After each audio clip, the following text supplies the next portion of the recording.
ကဲအားလုံးမင်္ဂလာပါကျွန်တော် Forever United ကနေကြိုဆိုလိုက်ပါတယ်ကျွန်တော်ဒီနေ့ခုနပဲကျွန်တော်ပွဲပြီးသွားတဲ့ Lion နဲ့ကျွန်တော် United နဲ့ပွဲစဉ်ပြီးသွားတယ်ကျွန်တော်အဲ့ပွဲမှာကျွန်တော် United က Lion နဲ့တူတူတည်ကြပါတယ်ကျွန်တော်ပထမကြောအနေနဲ့ကျွန်တော် Lion ကွင်းမှာတွားကန်တယ်ကျွန်တော်ဒီနေ့ပွဲမှာစောက်ရန်ကိုစိတ်ပြတ်ဖို့ကောင်းတာပါလဲဆိုတော့ကျွန်တော်ကပွဲကိုအနိုင်ရလက်နဲ့ထိန်းထားနိုင်ရဲ့သားနဲ့မထိန်းထားနိုင်မယ်နဲ့နောက်ဆုံးမိနစ်မှာကျွန်တော်တို့ဒီချာကီရဲ့နောက်ဆုံးခြေပေါက်ကိုပေးလိုက်ရတော်တော်နစ်နာဖို့ကောင်းတယ်တပွဲလုံးကျွန်တော်ခြုံကြည့်ရမယ်ခြုံပြီးပြောရမယ်ဆိုရင်ပထမပိုင်းမှာကကျွန်တော်သူမတာကိုမတာပဲဒါပေမဲ့လိုင်းရောနည်းနည်းလေးတာတယ်ဒါပေမဲ့ဒီပထမပိုင်းမှာကျွန်တော်တိုက်စစ်ကစုပ်ပြတ်တက်ပြီးတော့ခံစစ်ကလည်းကျွန်တော်တို့ဒီအရင်ဘယ်လိုပြောရမလဲထင်တယ်လို့အလုပ်ဖြစ်မနေဘူးပြသေးလားပထမပိုင်းမှာကျွန်တော်တို့ဒါဒီ Bruno ရဲ့ဒီ free kick ကနေပြန်ထွက်လာတဲ့လုံး Ugarte လှမ်းကန်တယ်အဲ့ဒါကို Euro ကခေါင်းတိုက်ပြီးကျွန်တော်တို့ဒီခြေပါကိုသွင်းပေးသွားတယ်အဲ့မှာကျွန်တော် 1-1 ဖြစ်သွားတယ်ပထမကျွန်တော်တို့ဒီပေးလိုက်ရတဲ့ဒီ Amara ရဲ့ free kick ကတိုက်ရိုက်ဝင်သွားတယ်ဗျာကျွန်တော်အဲ့ goal မှာလည်းကျွန်တော်ဒီ Onana ကကျွန်တော်တို့ဒီမပုတ်ဘဲနဲ့ဒီတိုင်း plane ပေးလိုက်ရတဲ့လုံးကြီးဖြစ်သွားတယ်ဗျာဒီကတိုက်ရိုက်ကြီးဝင်သွားတာအဲ့လုံးကတကယ်ကိုနစ်နာတယ်ဒုတိယပိုင်းမှာကျွန်တော် United ကဒီတိတိတတ်တာကစားပုံပြန်ပြီးကောင်းလာတယ်ကျွန်တော် Garnacho တော်တော်လေးအလုပ်လုပ်တယ် Casemiro ကောင်းတယ် Lini Euro တော်တော်ကောင်းတယ်ကျွန်တော်တို့ဒီဒါမှဒီဒုတိယပိုင်းကျွန်တော်တို့ဒီ White Line ကတော်တော်လေးကိုအလုံးဖြူပုတ်တယ်နောက်ဆုံး level လိုက်ရတယ်ကျွန်တော် Mason Mount ဝင်လာတယ်တော်တော်လေးကောင်းတယ်နောက်ဆုံး Zizi ဝင်လာတယ်တော်တော်လေးကိုမှဒီ ball playing လည်းအရင်ကောင်းတယ် Zizi ကနောက်ဆုံးကျွန်တော်တို့ဒီရတဲ့အလုံးဆိုရင် Bruno လှမ်းပြီးတော့တင်ပေးတဲ့အလုံးကိုသူကောင်းတိုက်ပြီးသွင်းသွားတယ် Bruno ကတော့ assist နှလုံးဘယ်လိုပြောမလဲ pre assist လုံးနဲ့နောက်တဲ့ assist လုံးရတယ်လို့ပြောလို့ရတယ်ဒါပေမဲ့ကျွန်တော်တို့ United ကနောက်ဆုံးစိတ်ပြတ်ဖို့ကောင်းလာတာ65မိနစ်မှာ Ryan Cherki ကကျွန်တော်ခြေပေါက်ကိုသွင်းသွားတယ်တော်တော်လေးကိုအဲ့လုံးက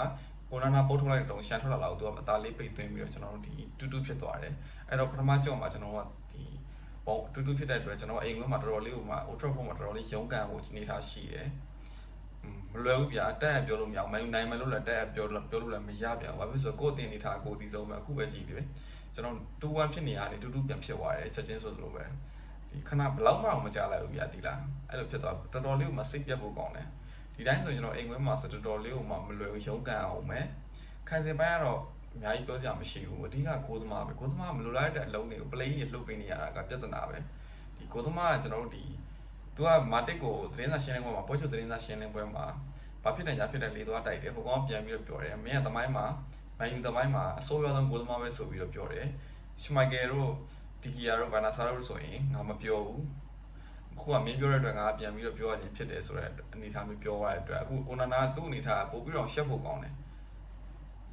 အခုပွဲမှာလည်းသူအမားကြီး individual အမားတစ်ခုလုပ်လိုက်တယ်အဲ့အမားပဲကိုပြန်ပေးလိုက်ရတယ်ဒုတိယကိုတော့ထားပါတော့ဒါကတော့သူတိတ်ပိတ်တာဖြစ်တယ်ပထမကိုကတော့တော်တော်လေးကိုသူရဲ့အញ្ញံဖြစ်မှုလို့ပြောလို့ရတယ်အဲ့တော့ Onana ကတော့ကျွန်တော်တို့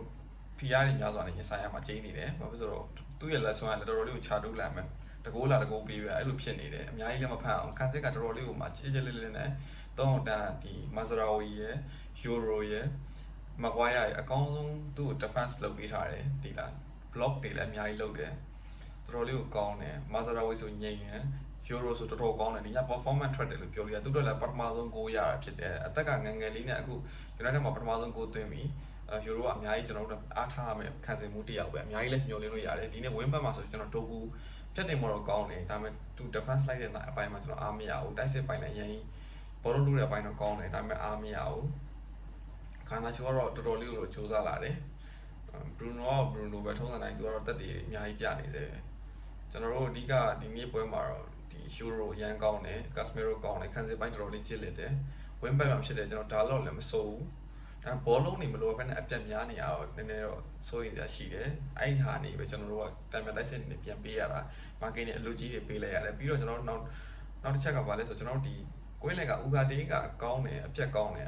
ပြအဝါကြီးလည်းခဏထီအဲ့တော့ तू ကအရေးကြီးပွဲမပါမောင်စိုးရင်ရတယ်နောက်ပိုင်း तू လူလဲပလိုက်ရတယ်ဟိုမေဆာမ तू စော့နိုင်တယ်ဒါပေမဲ့ तू လဲပလိုက်ရအောင်ဖြစ်ဆိုတော့ထည့်ထားရင်ကျွန်တော်ကနှစ်ဝတနီဖြတ်မှာချိန်နေတယ်ဗျာသူ့ရဲ့ပုံစံခက်ချမ်းဆော့တာဥရုကွေးသားဖြစ်တဲ့အတွက်ဒီနေ့ပွဲတော့ကျွန်တော်တို့ဒီတော်တော်လေးဟိုမှာအေးပြတ်ကြုံမနှက်ဘူးတော့ပြောလို့ရတယ်ကျွန်တော်တူတူနဲ့ပွဲပြီးသွားတယ်ကျွန်တော်ဒုတိယကြိုးဆက်ကြည့်အောင်မယ် Old Trafford မှာဘယ်လိုဖြစ်အောင်လဲတော့မသိဘူးဟိုလိုချင်တဲ့ရလဒ်ကတော့ဟိုဘယ်လိုပြောမလဲအနိုင်3မှတ်ဆိုပေမဲ့အခုပွဲကတော့တကယ်ဟိုမှာကျွန်တော် Man U ပရိသတ်တွေအတွက်အေးပြတ်ကြုံမနှက်တဲ့ပွဲစောင့်ကြည့်ရကြုံမနှက်တဲ့ပွဲလို့ပြောလို့ရတယ် United ရဲ့နောက်ဆုံးချိန်ကြီးအနိုင်ကိုမထိန်းထားနိုင်တဲ့ဟာတကယ်ကိုပြင်ဆင်ရမယ့်အနေထားပဲ ဒီတိုင်းဆက်သွားမယ်ဆိုရင်ကျွန်တော်တို့က final မပြောနဲ့ကျွန်တော်တို့ဒီနောက်ဆင်းမှာကျွန်တော်တို့ကဒီနောက်တစ်ကြောမှာပြုတ်သွားနိုင်ဖို့အနေထားရှိရဲအဲ့တော့ဒီနေ့ပြောချင်တာတော့ကျွန်တော် United ကကျွန်တော်တို့ဒီ line ကိုတူတူနဲ့တေးကြပြီးတော့ Europa League quarter final ပထမကြောပြီးဆုံးသွားရဆိုတဲ့အကြောင်းကျွန်တော်ပြောချင်တာဖြစ်တယ်ဒါပထမဆုံးကျွန်တော်ရဲ့ review ပွဲပြီး review video ကိုကျွန်တော်အနေနဲ့ရုပ်ပြလုပ်ခြင်းဖြစ်တယ်ကျွန်တော်ရဲ့ channel လေးကိုကျွန်တော် channel တက်ပြီးဆိုရင်ကျွန်တော် YouTube channel လေးကို subscribe လုပ်ခဲ့ကြပါအောင်ပြီးကျွန်တော် Facebook မှာလည်းနောက် video လေးတင်ဖို့ရှိပါတယ်အဲ့ဒါလေးလည်းကျွန်တော်တက် line အားပေးကြပါအောင်အားလုံးကျေးဇူးတင်ပါတယ်